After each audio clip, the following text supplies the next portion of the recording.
Happy Halloween! Today you're going to learn how to make a jack-o'-lantern milk tea.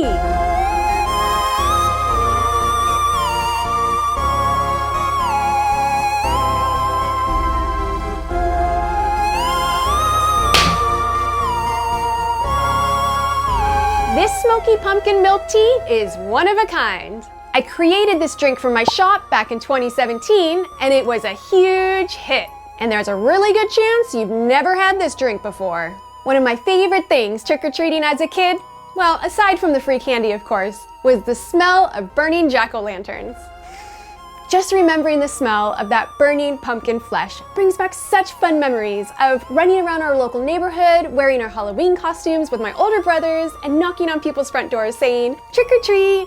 This drink encapsulates it all, and now I'm sharing it with you, my viewers. If you own a cafe, hopefully you can add it to your seasonal Halloween menu. But if not, go ahead and save this video for next year's menu. I'll be sure to put all of the ingredients in the description below, along with both the hot and cold recipe. So, let's get started. First, we want to get our tea brewing. We need a strong black tea base brew. I recommend an Assam Black Tea for this drink. If you're using loose leaf, then 1 tablespoon will work just fine, or alternatively, if you have tea bags, then 2 tea bags. You'll measure out 180 milliliters of really hot water, or 6 ounces.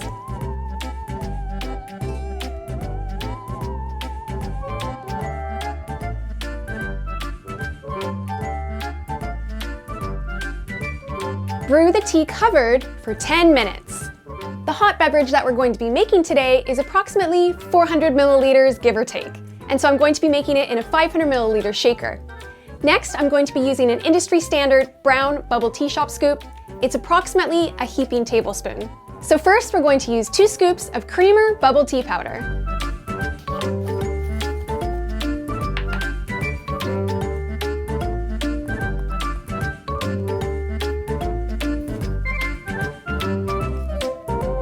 Next, we're going to use 1 scoop of vanilla bubble tea powder.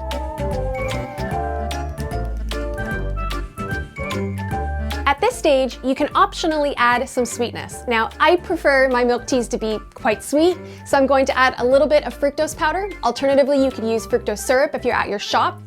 Personally, I'm going to use a half of a teaspoon for this one of the powder, which would be approximately 3.5 milliliters of the fructose syrup. But if you don't tend to like your drinks to be too sweet, go ahead and omit the extra sweetness for this recipe because there will be a little bit of sweetness from the actual pumpkin syrup, which we'll be getting to in just a second. So again, for me, I'm going to add half a teaspoon of the fructose powder. Next, we're going to add 50 milliliters of pumpkin pie syrup. I really prefer this brand, 1883. It's just really amazing and it's not too overly sweet at all. They also have one called pumpkin spice syrup, so that's an option. And there are many very popular brands on the market as well that you can go ahead and source to whatever's local in your area. But just know that each syrup varies in sweetness and flavor, so you might have to kind of play around with the measurements just a little bit in order to get it perfect for your taste buds and or your customers' preferences. So for this recipe today, using this product, it's going to be 50 milliliters.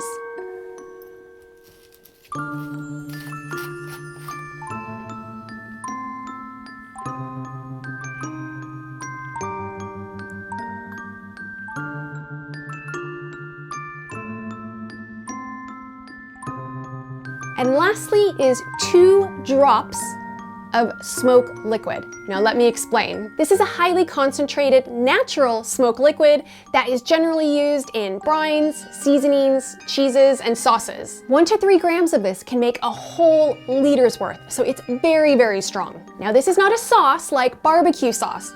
This is a pure, natural smoke liquid. And you can easily find this online from numerous retailers. Now this is a little dropper. Usually comes with a little connector thing that you can put medicine or eye drops. You know, it's that sort of dropper. And you don't need anything fancy. I honestly picked this up at our local supermarket in the medical section and it was £1, so like $1.50. And generally speaking, they all give the same size drop. So when I say 2 drops, 2 drops. You'll be good to go.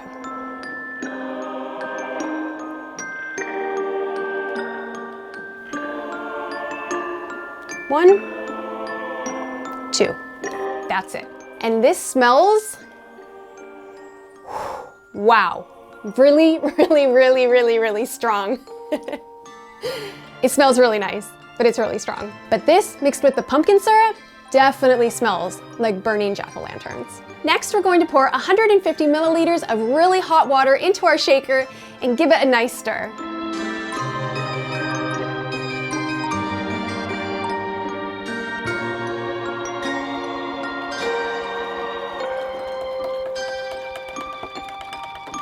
Strain your brewed tea into your shaker and give it one more stir.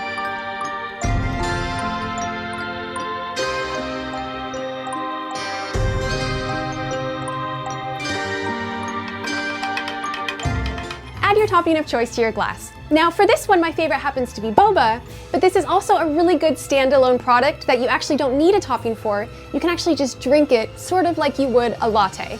Alternatively, pudding and red bean would also go really nice. I've got this really fun skull glass for today.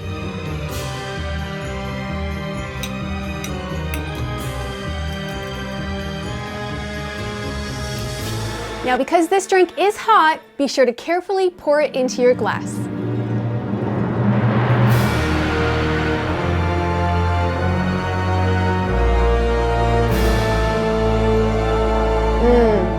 Part of this drink's experience is the smell. If you're at home, then that's no problem. But if you own a bubble tea shop, consider serving this beverage with whipped cream and no seal on top. That way the customers can get the full experience of sight, touch, taste, and smell. So to top things off, a little, a lot of whipped cream.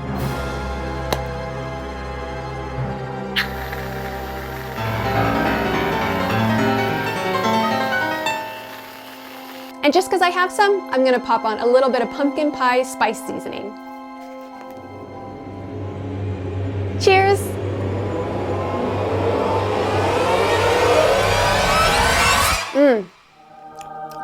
Wow. Oh my goodness. This is so amazing. You can definitely smell the pumpkin and the smoke. It definitely reminds me of jack-o'-lanterns on a Halloween evening, running around trick-or-treating. And then, again, the drink is like, it's that pumpkin pie, pumpkin spice sort of feel with sort of an aftertone of the smoke that kind of hits you in the back. A really, really, really nice drink. And it's so enjoyable holding onto a warm bubble tea drink when it's chilly outside and the leaves are starting to change and fall. So nice. I cannot wait for you to try this one at home. Well, thanks so much for joining me today. I really appreciate your time, your comments, your likes for the YouTube algorithm, and you as a subscriber. Please be sure to click that notification bell so you don't miss out on any future videos, and I'll see you again soon. Happy Halloween!